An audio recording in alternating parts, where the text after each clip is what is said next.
Everyone, आज का हमारा टॉपिक है गोल्गी बॉडी, जिसको हिंदी में भी गोल्गी बॉडी ही कहते हैं। ठीक है, अब देखिए पहले मैं इसको डायग्राम से समझाती हूँ। ठीक है, मैंने प्रीवियस क्लास से बहुत सारे ऐसे टॉपिक लिए जिसमें मैंने डायग्राम पहले नहीं समझाया है, तो अब मैं फिर से उसी तरह पढ़ाऊंगी। पहले डायग्राम बता दूंगी, उसके बाद मैं थ्योरी पर आऊँगी। ठीक है, ताकि आपको पढ़ने में समझ में आए कि मतलब क्या मैं बताना चाह रही हूँ। अब ये को डायग्राम आपको दिख रहा होगा, ये छोटा सा क्या है, एक सेल है। ठीक है, सेल के पास ये आपको न्यूक्लियस दिख रहा होगा। यहाँ पर क्या, एंडोप्लाज्मिक रेटिकुलम, जो कि यहाँ पे डायग्राम दिख रहा होगा। एंडोप्लाज्मिक रेटिकुलम के बाद ही क्या होता है, गोल्गी बॉडी प्रेजेंट होता है, याद रखिएगा। यानी कि न्यूक्लियस के बाद एंडोप्लाज्मिक रेटिकुलम होता है, जस्ट उसके बाद क्या होता है, गोल्गी एपरेटिस पाया जाता है। ठीक है, अब मैं इसको जूम करके आपको पढ़ाती हूँ ताकि वो क्लियर हो जाए, हर चीज़ समझ में आए। ठीक है, जो कि मेन हमको पढ़ना है उसी के बारे में हम पढ़ेंगे पहले। तो ये देखिए आपको सब कुछ क्लियर दिख रहा होगा। अब बात करते हैं इस डायग्राम के बारे में, इसके क्या क्या फंक्शन है, क्या काम है। ठीक है, तो ये आपको जब से सबसे मेन ये स्ट्रक्चर जो दिख रहा होगा, इसको बोलते हैं सिस्टर्नी। ठीक है, सिस्टर्नी क्या था, एंडोप्लाज्मिक रेटिकुलम में भी प्रेजेंट था, ये होता है सिस्टर्नी। इनका जो अरेंजमेंट होता है देखिए, सब क्या होता है, समांतर क्रम में, यानी कि पैरेलल लगे होते हैं, एक के ऊपर एक ऐसे लगे, लाइन से लगे ना सीक्वेंस में, ये होता है सिस्टर्नी। ठीक है, इसके बीच में आपको एक गाढ़ा कलर का डार्क कलर दिख रहा है ना, ये होता है ल्यूमेन। ल्यूमेन का मतलब होता है खाली स्थान होता है। ठीक है, यानी कि पाइप की तरह खाली, जैसे ये आपको दिख रहा होगा पाइप होता है ना, ये पाइप के बीच जो खाली स्पेस होता है उसको क्या कहते हैं, ल्यूमेन कहते हैं।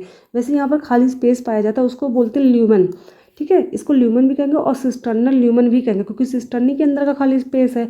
इसमें क्या होता है, मैट्रिक्स, यानी कि इसके अंदर क्या होता है, फ्लूइड भरा होता है। ठीक, तो सिस्टर्नी की हमने बात कर ली, ये जो सिस्टर्नी होता है। अब ये जो होते हैं छोटे छोटे बॉल लाइक स्ट्रक्चर आपको दिख रहे होंगे, ये सब ये होते हैं वेसाइकल्स। ठीक है, ये क्या होते हैं, वेसाइकल्स होते हैं। ये जो वेसाइकल्स होते हैं ये दो तरह के होते हैं, आपको दिख रहा होगा, एक ये दिख रहा होगा और एक ये कैसा है, स्मूथ है, इसके सरफेस क्या एकदम स्मूथ दिख रही है। ये कैसी आपको खुरदरी दिख रही है ना, इसके ऊपर कुछ आपको स्ट्रक्चर ऐसे दिख रहे हैं ना, जैसे लगा रोए खड़े होते हैं, ऐसे इस टाइप का दिख रहा होगा। तो इसको बोलते हैं कोटेड वेसाइकल और इसको बोलते हैं सिक्रेटरी, यानी कि स्मूथ वेसाइकल। तो जो स्मूथ वेसाइकल होता है वो सिक्रेटरी वेसाइकल होता है, यानी कि वो सिक्रेट करता है, किसका सिक्रेशन करता है, प्रोटीन का। और जो कोटेड वेसाइकल होता है वो क्या करता है, स्टोरेज का काम करता है। ठीक है, तो याद रखिएगा वेसाइकल्स भी दो तरह के पाए जाते हैं इसमें।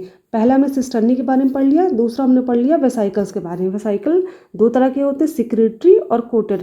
सिक्रेटरी स्मूथ होता है और कोटेड कैसा होता है, रफ होता है। ठीक, और सिस्टर्नी कैसे होते हैं, ये पैरेलल, पैरेलल मतलब समांतर क्रम में लगे होते हैं, और उनके बीच में जो खाली स्थान होता है उसको कहते हैं ल्यूमेन, जिसमें फ्लूइड भरा होता है। ठीक, हमने दो चीज़ें बात कर ली। अब एक सबसे मेन चीज़ बात करते हैं, ये जो गोल्गी बॉडी का जो भाग एंडोप्लाज्मिक रेटिकुलम की तरफ पाया जाता है, उस भाग को बोलते हैं सिस वाला भाग। ठीक है, और यही क्या होता है, फॉर्मिंग फेस होता है, क्योंकि एंडोप्लाज्मिक रेटिकुलम के बाद क्या होता है, गोल्गी बॉडी बनना स्टार्ट हो जाता है। तो इसलिए जो एंडोप्लाज्मिक रेटिकुलम की तरफ गोल्गी बॉडी का फेस पाया जाता है उसको बोलते हैं फॉर्मिंग फेस और सिस फेस कहते हैं। ठीक, और जो गोल्गी बॉडी से दूर, यानी कि ये वाला फेस होता है जो कि सेल मेम्ब्रेन के पास वाला होता है, उसको बोलते हैं ट्रांस फेस। क्या बोलते हैं, ट्रांस फेस कहते हैं। ठीक है, और इसको बोलते हैं मेच्योरिंग फेस। मेच्योरिंग मतलब क्या होता है, परिपक्वता वाला स्टेज आ जाती है। ठीक है, यानी कि यहाँ पर एक तरह से देखा जाए परिपक्व हो जाता है। ठीक, तो ये बात हमने कर लिया। तीसरा स्ट्रक्चर जो इसका होता है मेन, वो होता है टिब्यूल्स। क्या होता है, टिब्यूल्स, इसको माइक्रो टिब्यूल्स भी कहते हैं। ठीक है, ये पूरे गोल्गी बॉडी को सपोर्ट करने का काम करता है। ठीक है, छोटे छोटे ट्यूब लाइक स्ट्रक्चर आपको दिख रहे होंगे, ये सब क्या है, छोटे ट्यूब लाइक स्ट्रक्चर दिख रहे हैं। ये जो बीच में खाली स्पेस है इसको टिब्यूल्स नहीं कहते, ये ट्यूब की तरह स्ट्रक्चर ये जो आपको दिख रहा है इसी को बोलते हैं टिब्यूल्स। ठीक है, क्या करता है, पूरी गोल्गी बॉडी को सपोर्ट करने का काम करता है। ठीक है, इसको माइक्रो टिब्यूल्स भी इसलिए कहा जाता है। तो हमने बात कर ली। और ये जो आपको यहाँ पे स्ट्रक्चर दिख रहे होंगे, ये क्या होता है, इसमें दिया ना इनकमिंग ट्रांसपोर्ट वेसाइकल्स, यानी कि जो एंडोप्लाज्मिक रेटिकुलम के पास प्रोटीन होता है उसका ट्रांसपोर्ट जो होता है इसी वेसाइकल्स में हो जाता है, फिर यहाँ से होता हुआ इसी फ्लूइड में होता हुआ कहाँ पहुँच जाता है, लास्ट में आ जाता है आपके यहाँ सिक्रेटरी वेसाइकल्स के पास, और यहाँ से ये लाइसोसोम के पास प्रोटीन जो होता है वो सिक्रीट कर दिया जाता है। ठीक है, ये साइकिल चलती रहती है, पहले एंडोप्लाज्मिक रेटिकुलम, फिर गोल्गी बॉडी में, फिर लाइसोसोम के पास जाएगा प्रोटीन, फिर प्रोटीन जो लाइसोसोम से होता हुआ कहाँ पहुँच जाएगा, हमारे सेल मेम्ब्रेन, बॉडी में जहाँ जहाँ जरूरत पड़ती है सेल्स को हमारे, वो उस पार्ट में ले जाकर उसको पहुंचा देता है। ठीक है, ये ऐसे मतलब इनका जो होता है सीक्वेंस ऐसे चलता रहता है। ठीक, तो हमने डायग्राम में इसको अच्छे से समझ लिया, कहाँ ये पाए जाते हैं, इनमें कौन कौन से पार्ट्स होते हैं। अब देखते हैं इसको थ्योरी के माध्यम से समझ लेते हैं, जो भी डाउट होगा वो थ्योरी में क्लियर हो जाएगा।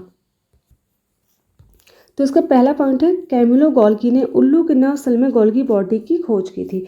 यानी कि इसकी खोज किसने की थी? कैमिलो गोल्गी ने की थी। कहाँ पर की थी? उल्लू के नर्व सेल यानी कि उल्लू की जो तंत्रिका कोशिका होती है उसमें गोल्गी बॉडी की खोज की गई। ठीक, अब इसका नाम गोल्गी बॉडी क्यों पड़ा? इसका नाम गोल्गी बॉडी इसलिए पड़ा क्योंकि जिसने इसकी खोज की थी उनका नाम था कैमिलो गोल्गी, और कैमिलो गोल्गी के रेस्पेक्ट में ही इस ऑर्गेनेल की नाम जो रखा गया वो रखा गया गोल्गी एपरेटस या गोल्गी बॉडी। ठीक है, इसको कई सारे नामों से जानते हैं, जैसे पहला नाम है डायोसोम, इसको डायोसोम भी कहते हैं, बेकर्स बॉडी भी कहते हैं इसको, इसको लाइपोकॉन्डिया भी कहते हैं।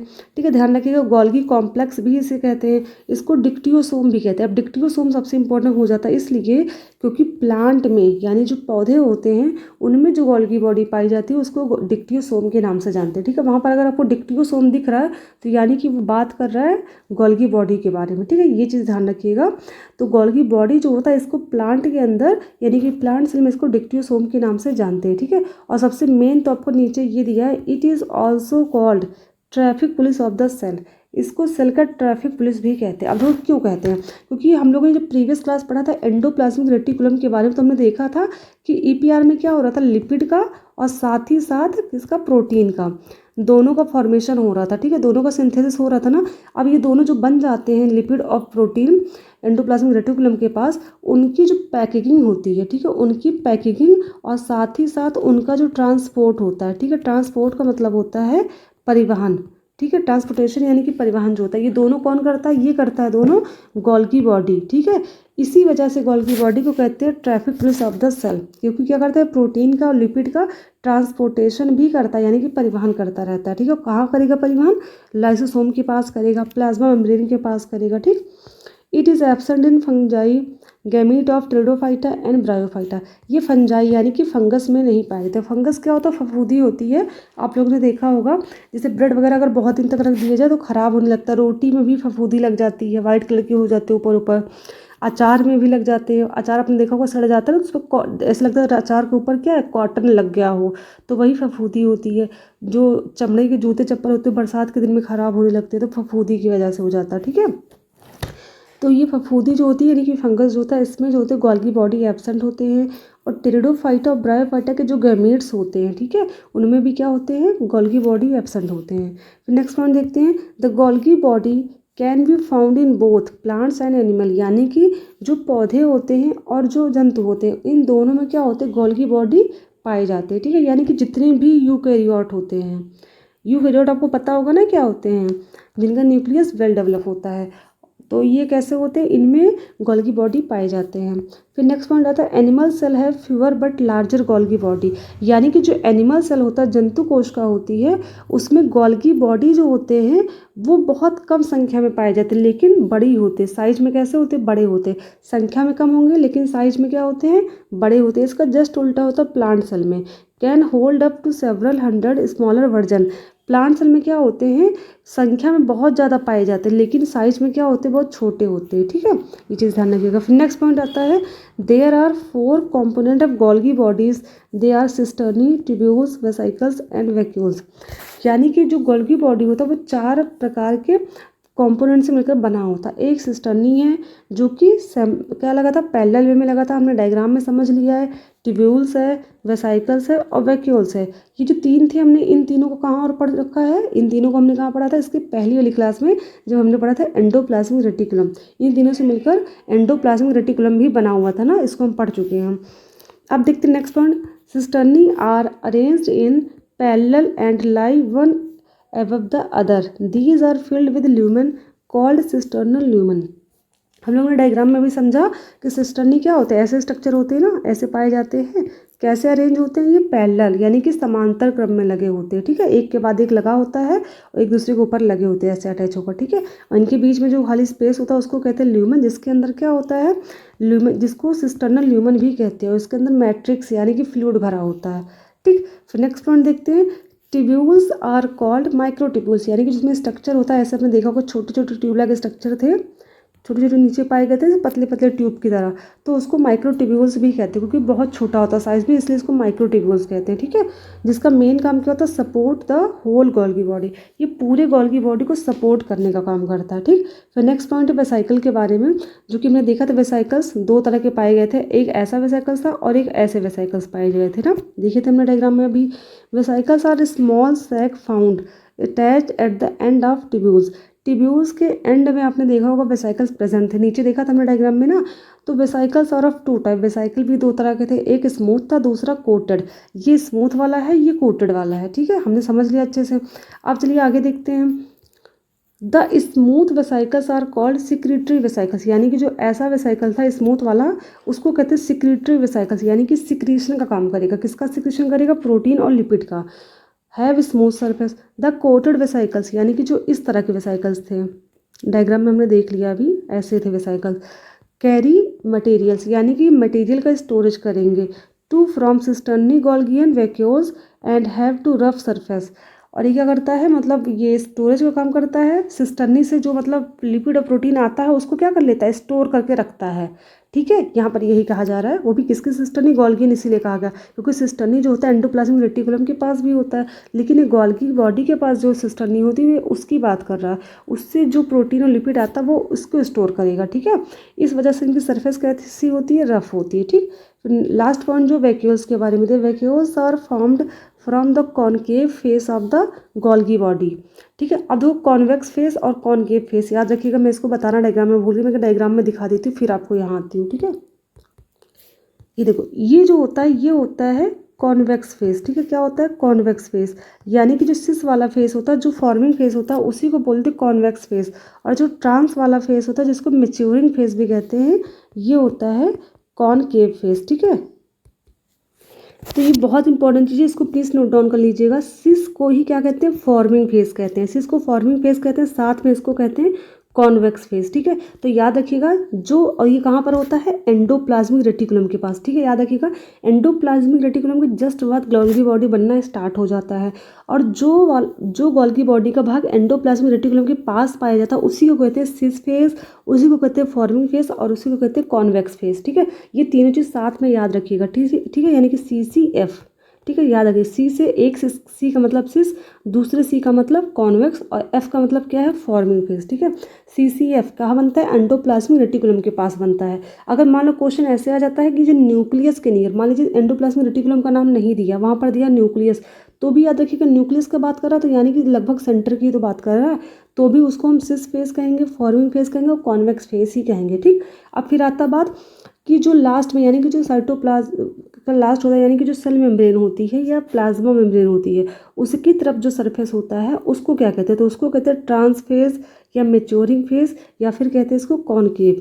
ठीक है, तो क्या हो जाएगा, TCM। ठीक है, इसका हो जाएगा TCM। वैसे ट्रिक ना बना ज़्यादा सही, क्योंकि दोनों में कॉन्वेक्स और कॉनकेव जो तो दोनों C से पड़ता है, तो आप कंफ्यूज हो सकते हैं, तो इसको मेरे ख्याल से ट्रिक ना बना ज़्यादा सही रहेगा। बस आपको इतना याद रखना, कॉन्वेक्स, सिस और फॉर्मिंग। ठीक है, आपको एक तरफ का याद होगा, दूसरा याद करने की जरूरत पड़ेगी नहीं, अपने आप उसका जस्ट उल्टा समझ लीजिएगा। ठीक है, तो ये चीज़ बहुत इंपॉर्टेंट है जो कि पेपर में बहुत बार पूछा गया है, तो इस चीज़ को याद रखिएगा। फिर नेक्स्ट पॉइंट है, गोल्गी बॉडी का जो भाग एंडोप्लाज्मिक रेटिकुलम की तरफ होता है उसे सिस फेस कहते हैं। ठीक है, अभी देखो हमने डायग्राम में समझ लिया, तो यानी कि जो एंडोप्लाज्मिक रेटिकुलम की तरफ होता है भाग गोल्गी बॉडी का, उसको सिस फेस कहते हैं, और क्या कहते हैं, और कहते हैं फॉर्मिंग फेस। ठीक है, क्योंकि यहीं से बनना स्टार्ट होता है, और क्या कहते हैं, और कहते हैं कॉन्वेक्स फेस। ठीक है, इसको भी ऐड कर लीजिएगा नोट्स में।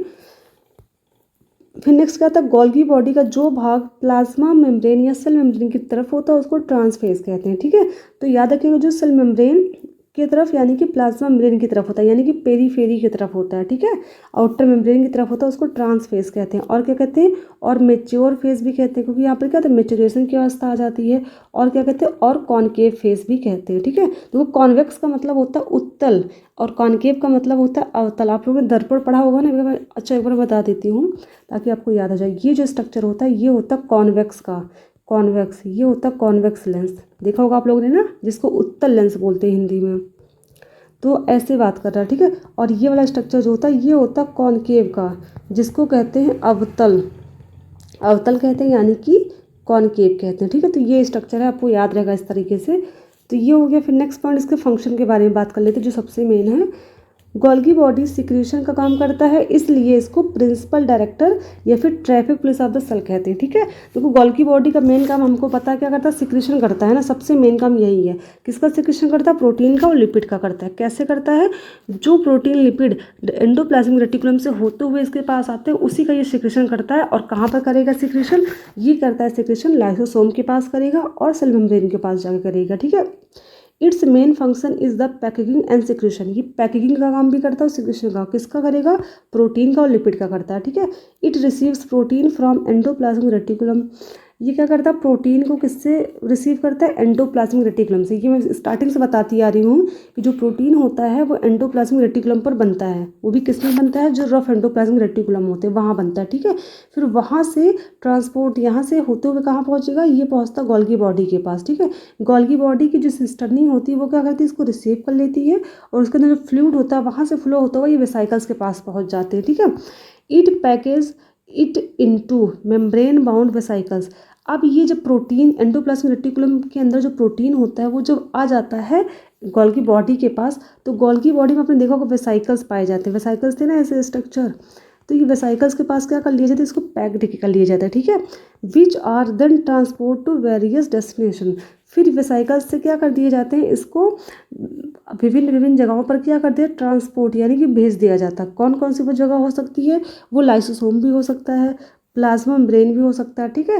यानी कि इसको प्लाज्मा मेम्ब्रेन के पास भेज दिया जाएगा या फिर लाइसोसोम के पास भेज दिया जाएगा, फिर लाइसोसोम उसको प्लाज्मा मेम्ब्रेन के पास भेज देगी, ठीक। फिर it changes glucose protein lipid into glycoprotein and glycolipid, यानी कि जो गोल्गी बॉडी होती है वो ग्लूकोज को प्रोटीन को और लिपिड को किस में चेंज कर देती है, ग्लाइकोप्रोटीन और ग्लाइकोलिपिड भी चेंज कर देती है, ठीक है। जिस प्रोसेस को कहते हैं ग्लाइकोसिनेमिस प्रोसेस, ठीक है। They form cell plate in plant cell, यानी कि जो प्लांट सेल होते हैं उसमें सेल प्लेट का भी फॉर्मेशन करती है। सेल प्लेट का काम क्या होता है, जब सेल डिवीज़न होता है तो वहाँ पर सेल प्लेट का बहुत ज़्यादा यूज़ होता है, ठीक है। तो सेल डिवीज़न के दौरान सेल प्लेट का ही काम होता है, तो सेल डिवीज़न के समय जो सेल प्लेट बनती है उसका फॉर्मेशन भी गोल्गी बॉडी ही करती है, ठीक है। ये चीज़ ध्यान रखिएगा। Golgi body form yolk membrane, yolk का मतलब होता है अंडे के अंदर जो पीला वाला भाग होता है उसकी बात कर रहा है, तो उसकी जो मेम्ब्रेन होती है वो भी गोल्गी बॉडी बनाती है। पॉलीसेकेराइड, पॉलीसेकेराइड आपको पता होगा ना, स्टार्च हो गया, सेलुलोज हो गया, काइटिन, ये सब पॉलीसेकेराइड होते हैं, इनका फॉर्मेशन कौन करता है, गोल्गी बॉडी करता है। Carbohydrates in the cell membrane, ठीक है, कार्बोहाइड्रेट का फॉर्मेशन भी करता है सेल मेम्ब्रेन के अंदर। सेल मेम्ब्रेन किसकी बनी होती है, कार्बोहाइड्रेट की, लिपिड की और प्रोटीन की बनी होती है ना, तो जो सेल मेम्ब्रेन में कार्बोहाइड्रेट होता है उसका फॉर्मेशन भी गोल्गी बॉडी ही करता है, ठीक है। फिर नेक्स्ट देते हैं, स्पर्म के हेड पर एक्रोसोम का फॉर्मेशन गोल्गी बॉडी करता है। देखो एक्रोसोम आपने देखा होगा ना, ये जो मतलब स्पर्म होता है कुछ स्ट्रक्चर ऐसे होता है इसका, बहुत छोटा, मतलब अगर देखा जाए ह्यूमन बीइंग का सबसे स्मॉलेस्ट सेल कौन सी होती है, यानी कि मनुष्य के अंदर पाई जाने वाली सबसे छोटी कोशिका कौन सी होती है, तो वो होती है स्पर्म कोशिका, ठीक है। ये मेल सेक्स ऑर्गन होता है, तो क्या होता है, ये स्पर्म होती है, ठीक है। तो ये जो स्पर्म होता है इसका जो ये हेड वाला पार्ट है, यहाँ पर एक्रोसोम पाया जाता है जिसका फॉर्मेशन करता है गोल्गी बॉडी, बहुत इंपॉर्टेंट है। Golgi bodies also secrete hemicellulose which form cell wall, आपको पता होगा ना कि जो हेमीसेलुलोज होता है ये भी क्या करता है, सेल वॉल का फॉर्मेशन करता है। तो याद रखिएगा, वो मतलब जो एल्गी वगैरह होते हैं उनमें जो बनता है सेल वॉल वो किसका बना होता है, सेलुलोज का ही तो बना होता है, हेमीसेलुलोज का। तो याद रखिएगा हेमीसेलुलोज का फॉर्मेशन यानी कि सिक्रेशन भी कौन करता है, गोल्गी बॉडी ही करता है, ठीक है।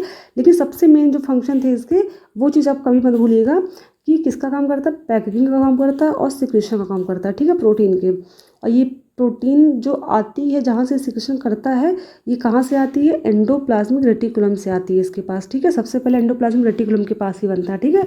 फिर आती है गोल्गी बॉडी के पास, फिर गोल्गी बॉडी से होते हुए लाइसोसोम के पास जाएगा, ठीक। अगर लाइसोसोम के पास नहीं गया तो सीधे कहाँ पहुँच जाएगा, सेल मेम्ब्रेन के पास पहुँच जाएगा। और सेल मेम्ब्रेन जो होती है आपको पता है, वो सेल मेम्ब्रेन जो होती है प्रोटीन की बनी होती है, तो वहाँ पर ये प्रोटीन क्या करेगा, वहाँ पर सेल मेम्ब्रेन को बनाने में हेल्प कर देगा, ठीक है। तो ऐसे ट्रांसपोर्ट होता रहता है, प्रोटीन का सिंथेसिस होता रहेगा, ट्रांसपोर्ट सेल के अंदर, ये सब चलता रहता है प्रोसेस, ठीक है। तो आज का टॉपिक यहीं ख़त्म होता है। इस टॉपिक में अगर आपको कहीं भी कोई डाउट हो तो आप कमेंट सेक्शन में पूछ सकते हैं मुझसे, और अगर आपको लगता है कि मतलब कोई भी टॉपिक आप बायो का मुझसे पढ़ना चाहते हैं तो वो भी आप कमेंट सेक्शन में बता सकते हैं। मैं उसको अपनी अकॉर्डिंग जिस तरह से मुझे लगता है आपके लिए बेस्ट होगा मैं उस तरह से पढ़ाने की कोशिश करूँगी, ठीक है। और अगर आपको लगता है कि मेरी वीडियो में कुछ सुधार होना चाहिए तो वो भी आप कमेंट सेक्शन में बता सकते हैं। ठीक है, थैंक यू क्लास।